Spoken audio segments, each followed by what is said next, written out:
Good afternoon, everyone, and a happy Father's Day to all the dads out there. You're listening to The Real Estate Show. I'm your host, Terry Kilakos, chartered real estate and mortgage broker, as well as president extraordinaire and founder of Northeast Real Estate. Merav is laughing. President extraordinaire, that's a new title. Yeah, exactly.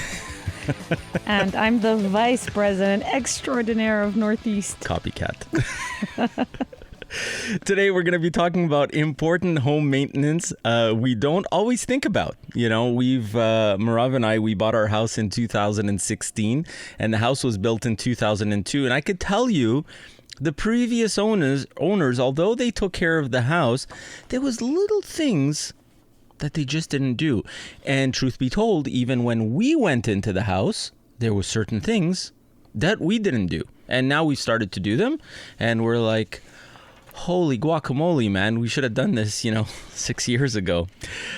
Joining me... Sorry, I'm going to interrupt you. Yeah. 2020 minus 2016 is 4 years ago. What did I say? You said 6 years ago. Just putting it out there. My math teacher would not be proud of me at that moment. The voice that you're hearing is my beautiful co-host, Merav Marciano, chartered real estate and mortgage broker and vice president extraordinaire of Northeast. Yes. Feel free to reach out to us during the week at the office at 514-680-4674, or you can visit us online at northeastmortgages.ca. Soon we're going to be changing that, actually. It's going to be nordest.ca, but for now, it's still Northeast Mortgages. Yes, with all our businesses merging and all kinds of amazing things happening this year. Absolutely. You can also visit us on our Facebook page, which is facebook.com/Northeast Mortgages. And if you haven't done so already, take a moment to subscribe to our YouTube channel, which is newsonthego.ca. I want to jump into this show because, we have so much material that we need to cover for home maintenance.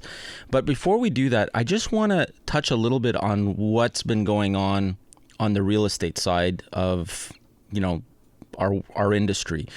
We see the government, we've talked about it in previous shows, how CMHC is going to be, lowering their guidelines. They're going to be tightening up the rules a little bit. Again, I just want to remind our listeners that doesn't mean that the other insurers are following suit. Actually, the other insurers, Canada Guarantee and Genworth, have both come out and said they are not following CMHC's guidelines, which means that it should still be business as usual as far as banks and everything else goes coming July 1st. I've been getting a lot of calls. I've been getting texts. I've been getting emails about this. Don't worry about it. It looks like there is, cooler heads are prevailing, and Genworth and Canada Guarantee are not following suit, so it should be all good. The other thing that I want to talk about is what's going on in real estate. It's crazy. Goodness. Every house that goes on the market, there's 10 people putting offers on it. It is crazy. Yep. The inventory is so low.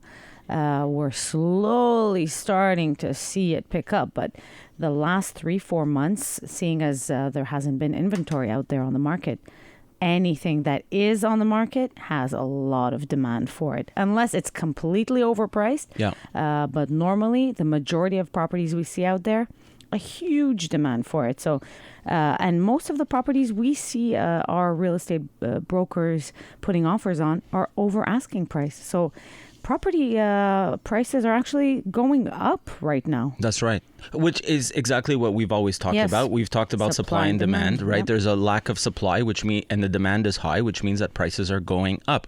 Everything that people talked about, people are unemployed, people are back to work. That's it. People are back to work, okay, for the most part. Yes. Yes, obviously there is people that are still at home. They're still on the CERB. But for the most part, people are starting to get back into the workforce. So seeing as people are getting back, the demand is there. Again, if you woke up January 1st, 2020, and you said, this is the year I buy a house, just because COVID hit, all of a sudden it didn't change that. I actually spoke, this is actually something that does concern me, however, and, even though I'm the eternal optimist, it's something that I had a conversation with a very good friend of mine and a realtor out in the West Island. Her name is Marianne. And Marianne, mentioned to me, because she does a lot of rentals in the Plateau area, so in the McGill ghettos and stuff like that. And what she found was, because a lot of the classes right now are going to be done virtually next year, there is an actual drop in the amount of tenants in the McGill ghetto. So all the foreign students that were renting these places are not in town. Yes. They just stayed in, a lot of them are from France. They went to, they stayed in France. They stayed in Asia and different places like that. And so it's very interesting. That is interesting. You see how every market is its own little microcosm. Especially in Montreal, I find. It's crazy. Every area has its own economy. It's like this area, prices are going up. This area, lack of demand for this. This area, it's amazing. That's a multiculturalism and at its best. Oh my God, I love Montreal for that. I love that it's summer and we could be outside soon on terraces. Absolutely. Okay, so let's jump into this. Okay, so being a homeowner, entails taking good care of your property, right? I mean, this is kind of a basic thing, but it's something that is forgotten by a lot of people. And you want to take care of your property, so that you avoid bigger problems, in the future. And sometimes we don't realize how certain minor little repairs or maintenance can save you a lot of trouble in the future. Let's take a small example, Merav. Let's look at something, doing a small patch on your roof. You have a little bit, you see a shingle kind of, coming off. You look at it, you're like, my whole roof is okay. That shingle looks a little wonky, but it could wait. It could wait. What happens? Well, that shingle lifts, it flies off with the wind and hits your neighbor in the head. That's a possibility too. But it exposes, sometimes there's no membrane, or it exposes the membrane, water starts leaking in. Exactly. And then you have some major damages that could occur. The water goes into your attic. You can have water accumulating in there, causing either like some sort of mold or anything like that, humidity. Yep. It could go even further, whereby it actually reaches the ceiling of a bedroom, and now the sheetrock is infused with water, so it really, like, you could see how with time this problem goes from small to bigger to bigger to bigger. And we don't want to find ourselves in these situations. We pay a couple $100 to bring a roof repair guy or girl, and you fix that patch. Exactly. And I know a lot of really good gal roofers, believe it or not, which impressed me quite a bit. So definitely. Some of the other sources, right, for water damage. I mean, we're talking about missing caulking around the windows, which is kind of basic, but you don't really think about it. We're going to talk about that in a moment. Coming up, we're going to also be talking to Darin Doucette, who's the president of Duct Masters, about the importance of cleaning your home ducts regularly. You're listening to The Real Estate Show, and today we're looking at important home maintenance we don't always think about. Don't forget, you can always call us at the office at 514-680-4674, where Olympia is standing by to take your calls. People don't believe that she's standing by, but she's generally always standing by. She's the best. Shout out to Olympia, who's our office manager. She's amazing. If ever you call our office, you'll fall on Olympia, and she is family. And actually, I want to give a shout out, one other shout out, because I had a conversation with a nurse from the MUHC emergency room just this past week, and she was mentioning how she caught our show, and there's a bunch of people that are our clients actually in emergency, and I used to work at the Royal Vic emergency department back in the day. So to all the people from the MUHC emergency department who used to be my colleagues and are working so hard right now taking care of everyone, big shout out and a big thank you to and to all the frontline workers of all the hospitals. 100%. It's incredible. 100%. Okay, so we were talking about caulking before. Yeah, we were talking about windows and caulking, and something simple as doing. It sounds more complicated than what it actually is, right? I mean, your windows, they're put in place, and then all around it, you end up having caulking like the silicone around. The silicone, yeah. exactly. Okay. So that caulking, over time, it tends to erode, right? So you end up getting fissures in it, you end up getting openings, and, you know, it starts off small, you don't realize it, and then next thing you know, you're sitting in your bedroom, and you have like a windy day outside, and you feel drafts. And a lot of time, these drafts, what they're coming from is they're coming from the caulking. The lack of caulking. The lack of caulking, yes. I should say, because it has come apart. The other thing that happens, especially in these, like, you know, sometimes gale force winds that we get. There's my wind. Okay, whatever. So our special effects are not all that good. Okay, but you know, especially when you were talking about when you're getting like these rainstorms that are coming in and they're hitting your house kind of, you know, horizontally, where it's not coming straight down.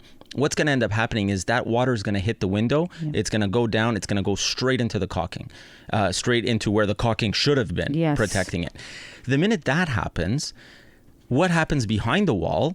That water is going behind the brick. It's going behind the brick, exactly. Wow. So once it gets behind the brick, now for most houses, you know, especially more modern ones, you end up having this kind of Tyvek, right? This impermeable kind of membrane that protects you from this moisture. So the water goes in and it just goes straight down. And it'll come back into the house either at another window.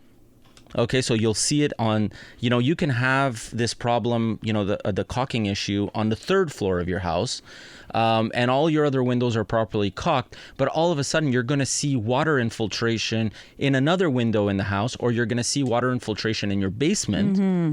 But it leaked all the way down. It went all the way down because the Tyvek stopped it from going into the house. But it'll find its way in. Water is one of these things. It's a nasty, nasty, nasty. We love it. I mean, our bodies are made of, you know, water. But, you know, we need it. And I don't want to... But when it comes to home damage, it could cause a lot of damage. I get it. You understand what I'm saying. Yeah. So something as simple as just making sure that your caulking is taken care of is super important because it'll avoid these problems. And let's go even further, like a little bit more basic. Window cleaning. Yeah. Right?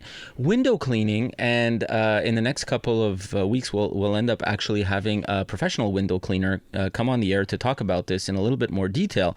But window cleaning, you look at it and you say, oh, Terry, of course I clean my windows. Do you clean the outside? Mm-hmm. Do you clean your tracks? Do you clean, you know, when the window, you know, if you have the crank windows there, the ones that, I forgot what they're called. Anyways, when they close in, do you actually clean everything that needs to be cleaned? Because if you're not cleaning it properly, what happens is, again, you're creating these small fissures because of the dirt and the crud and all that stuff. Yeah, and those crank windows, after you close the window, you have to sort of seal it with that little latch. That little latch. And if there's, let's say, like a whole 2 millimeters of dust accumulated in there and compacted, you might lose that proper seal, you know? Exactly. And we've seen it. Yeah. So there was a couple of years ago, you know, like I said, the previous owners of our house, wonderful people, but they didn't necessarily do all the maintenance that was supposed to be done. And I remember one winter, I was sitting on the couch and I had this crazy draft. I don't know if you remember this. And I'm going, what's going on? I'm like, why is it so cold? It was like one of these minus 40 days outside, and it was just a constant breeze that we were getting in the house. And I happened to be right by the windows, and I'm getting this on me, and I'm freaking out. I have blankets on, and then I look over and I feel around the windows, and it was the window itself wasn't closed properly because of the amount of crud that was accumulated in the actual tracks, if you will, and then we went out, kind of cleaned it off a little bit, and then the window closed and it was perfect. Yes. You know, so again, little things like that go really a long, long, long way. More talk about the outside. You're talking about the window caulking. What about under the window, like let's say the bottom part of the house? I know that, you know, it's the foundations. It's. You're talking about the wells and basement windows? Yeah, you know, like the mortar joints and all that. Should you be looking at that and making sure that, you know, I've seen people say you should check if there's cracks, things like that. Is that something important to do? Again, you know, being a homeowner, I think that you need to have a certain amount of, Bob Vila inside you. And I'm showing my age by saying Bob Vila, but you need to have a little Mike bit. Holmes, maybe? Mike Holmes, okay, yeah. I used to watch Bob Vila. Okay, just. And me too. It was Okay. my favorite show. It was only on Sundays. There was no HGTV back then. That's right, exactly. I remember. You need to have a little of that, DIY in you, because there's certain things that as a homeowner you could do that are basic but go really, really a long way. And that's a perfect example, what you just mentioned. Your bricks, over time, what they're going to develop is they're going to develop on the mortar joints. They're going to, little fissures, little cracks. And if those little cracks and little fissures are not addressed, again, at the onset, eventually what happens is water gets in there.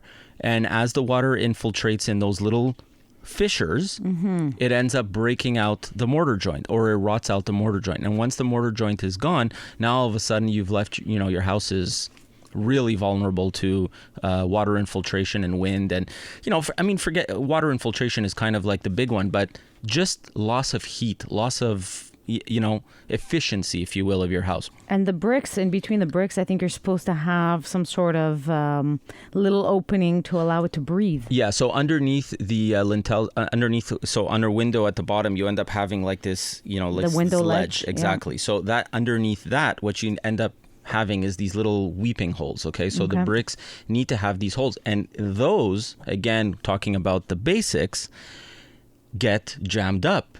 You end up having, little nests, and, bees go in there and they make nests and they do all kinds of nasty stuff in there, and dirt accumulates inside there and stuff. And you just, all you got to do is you look around your house and you look for little sections that look like they're missing mortar. That's a hole. That's like it's an air hole. It's made for your Tyvek to breathe and all that. Exactly. Okay, so you just got to go in, clean it out, make sure that there's nothing blocking it. But when we're talking about those little fissures, what you need to do is you need to go in, and if you see something, just go get yourself some silicone, clear, ideal, not, a colored silicone or not a white or anything like that. And just gently just put some in, and that'll take care of that issue, and you won't have to worry about it moving on. So you don't even have to know how to use mortar. You could just use silicone. That's a good tip. A clear silicone. That's a good tip. You're listening to The Real Estate Show. Coming up, we're going to be talking to Darin Doucette about duct cleaning. Thank you for joining us on The Real Estate Show, and today we're talking about the important home maintenance we don't always think about. Feel free to visit us online at northeastmortgages.ca or reach out to us at the office at 514-680-4674. And, of course, if you haven't done so already, I don't know why you wouldn't have, subscribe to our YouTube channel, which is newsonthego.ca. Before the break, we were talking about like the basic stuff, and I wanted to get a professional on the air with us because, I've been talking about cleaning our ducts literally for the last 4 years. Yes. And the reason why I hadn't done it is because I knew that I had someone really good at my disposal to get the ducts done, but I couldn't remember who it was. And then finally this year I was like, oh, this is who it was. So we got it done. And on the line with us, we have Darin Doucette, Superfly president of Duct Masters. Yes. Hi. Darin, how are you?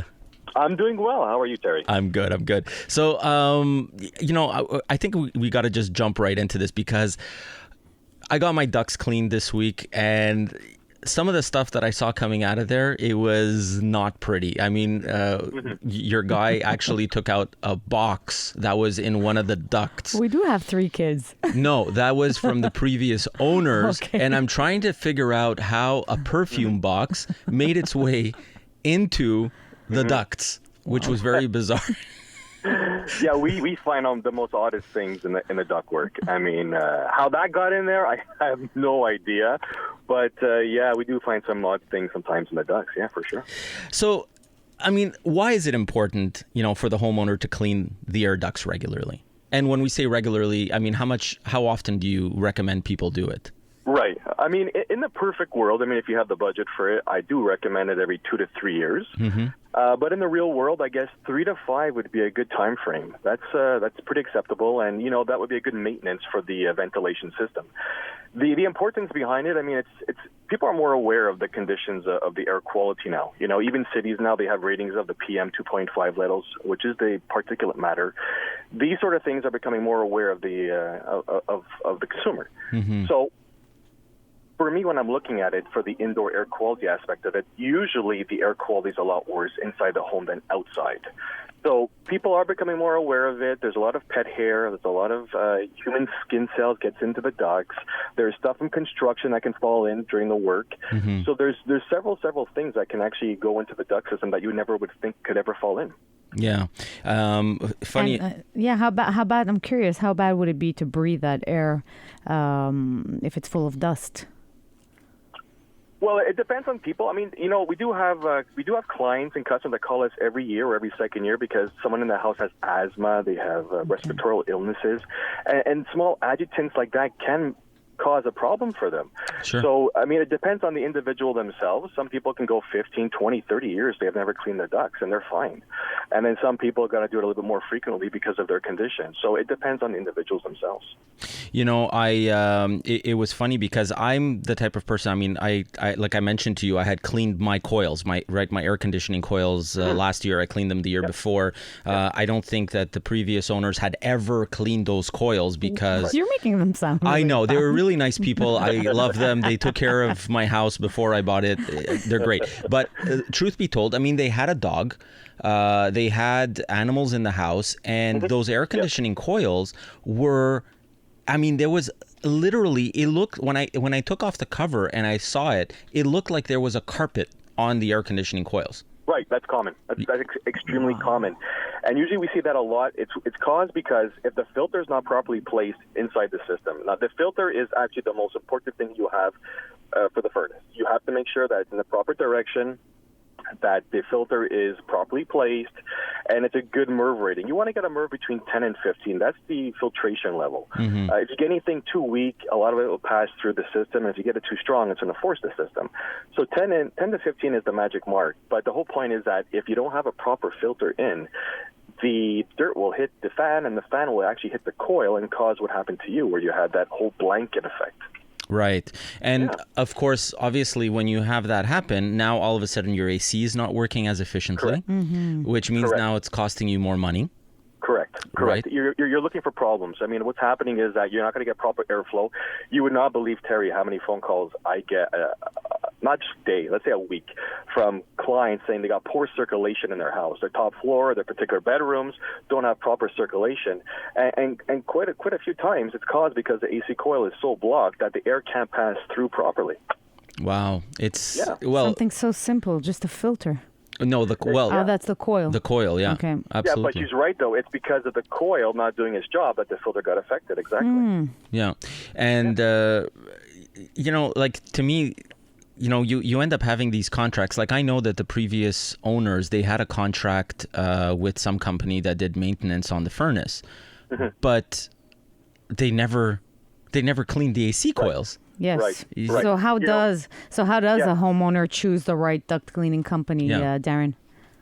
Well, there's several things. I mean, in this business, there's so many doors now available. There's so many. When I first started back in 2005, which is 15 years ago now, there was a few of us. There was a few of us back then, but now there's so many.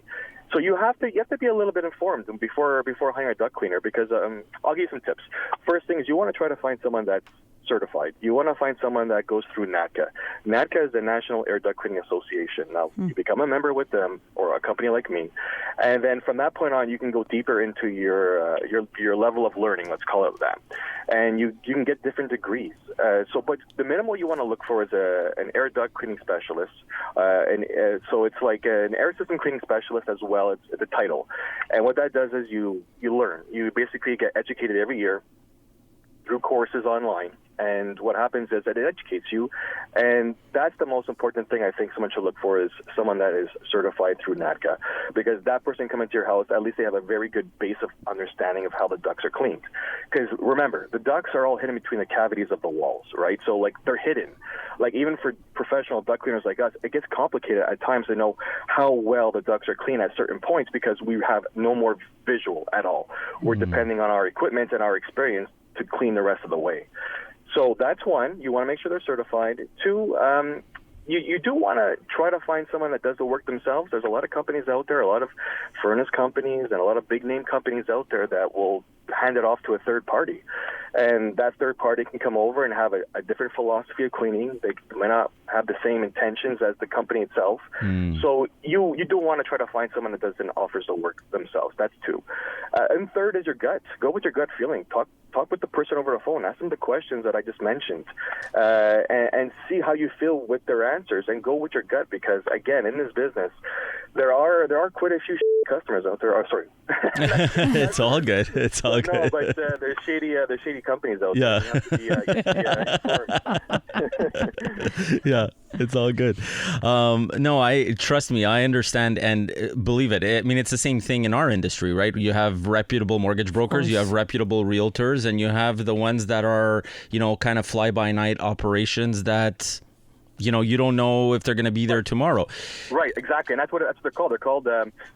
They're called fly-by-nights. That's exactly it. If you Google, let's say, duct cleaning scams, you will not believe how many links and stories and videos you're going to see on this. It's ridiculous, like all through the States and Canada and stuff like that. So you really, it worries the customer. I get a lot of people that call me and say, I never called for duct cleaning. It's been 20 years. And I ask why. And I go, how come?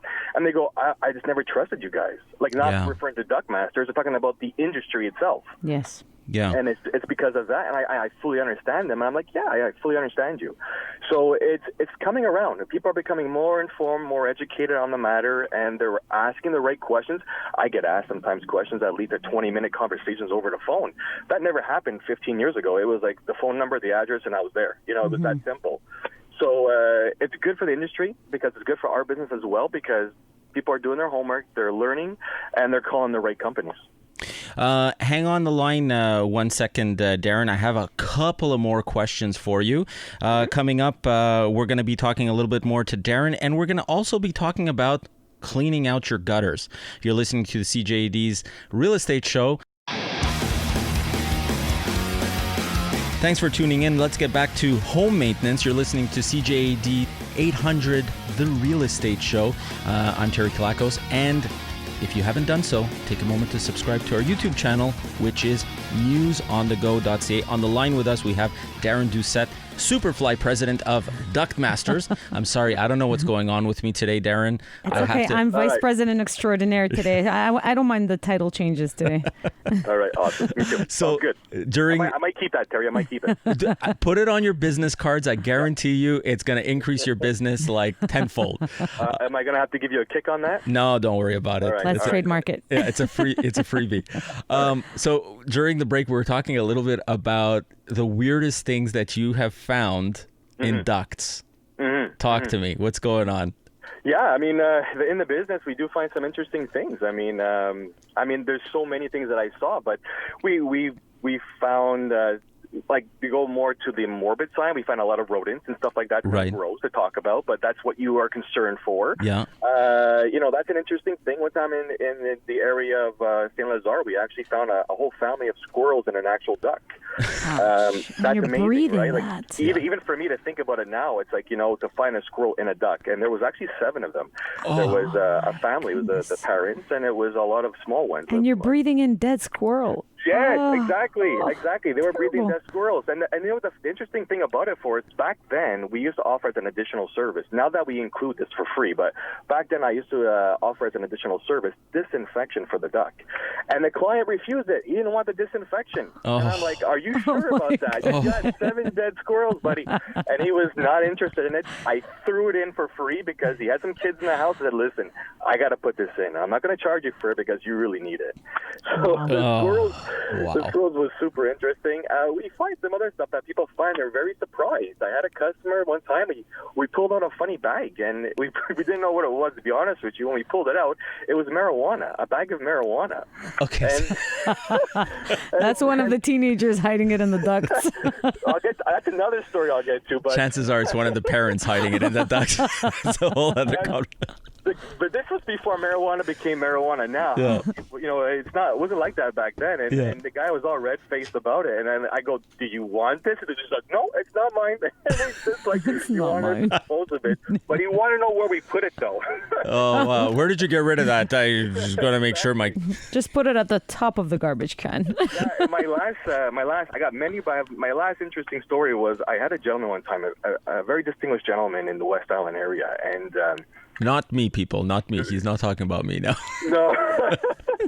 And so we went into his study room where he was doing his work and stuff like that. We opened up his return vent, and we found actually, he wasn't there at the time. He left the room for us to do what we have to do. Yeah. And we pulled out a full liquor bottle out of the duct. Oh.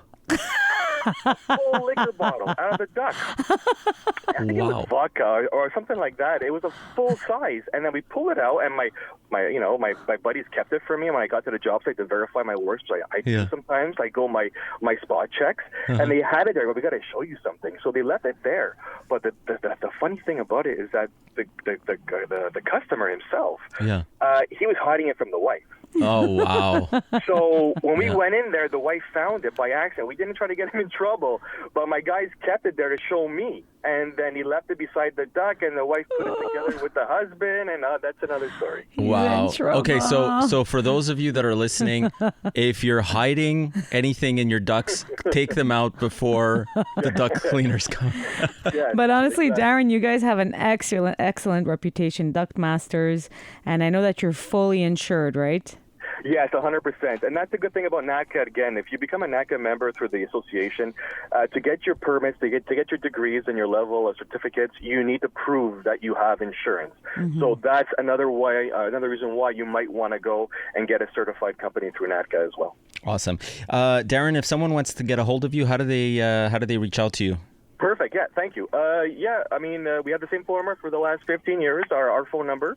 Should I give that? Yeah, of course. Yeah, please do. So our phone number is 514-826-7223. Again, that's 514-826-7223. And we have the website, which has been there as well for the longest time. It's Duct Masters, plural with the S.ca. And we're also on Facebook as well, but I don't know that by heart, the address, unfortunately. All right, cool. Thanks, Darin. Thank you, Darin. Much appreciated.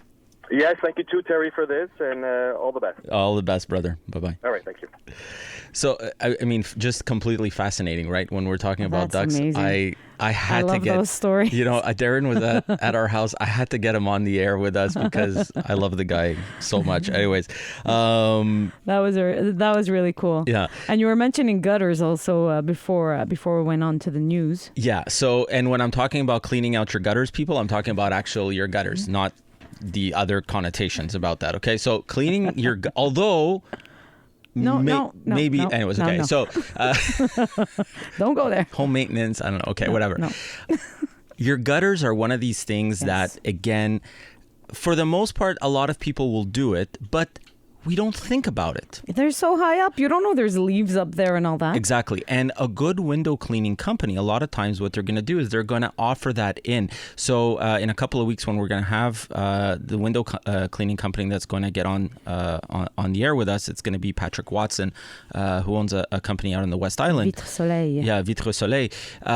He's going to talk a little bit about that. But gutter cleaning is one of these things that if you don't do it properly and if you don't actually take the time to make sure that there's no leaves, there's no debris in there, you end up having this accumulation of water. Mm-hmm. And although you might not necessarily have an issue with it in the summertime, again, come winter, this water is going to freeze. It could break your gutters. Mm-hmm. It can actually break your roof, right? Because depending on how much of an ice build-up accumulation you yes. get, it can actually damage your because shingles. they end up like hanging off the house. And we've seen it, we have a country place, my wife and I, and I've had a couple, the previous owners, they were extremely good when it came to this. And this is my bad. Yes. What I would end, they had actual heating elements that were running through the gutters. And the reason why they did that is so that there is never any ice accumulation that goes into those gutters, which you can actually put in as well. There's all kinds of little shields that you can put over your gutters to protect them. But even if a lot of people are saying, well, Terry, I don't have tall trees around my house, I don't need to clean them. But leaves fly from everywhere. Leaves fly, but even the little pebbles that you get from your roof. So, if your shingles are not necessarily, if you have shingles, a little bit of an older roof, you end up having these little pebbles, these little, these little rocks that are coming off of your roof, and they'll accumulate in those gutters. And then all of a sudden it can actually block, your water flow. Merav, we've run out of real estate officially. It's crazy how time completely flies. If people want to get a hold of us, how do they reach us, Merav? You can call us at the office at 514-680-4674, or you can reach us online at northeastmortgages.ca, or visit us on our Facebook page as well, facebook.com/northeastmortgages. And don't forget to subscribe to our YouTube channel, which is newsonthego.ca. Till next week, everyone, have a blessed week. I love you all.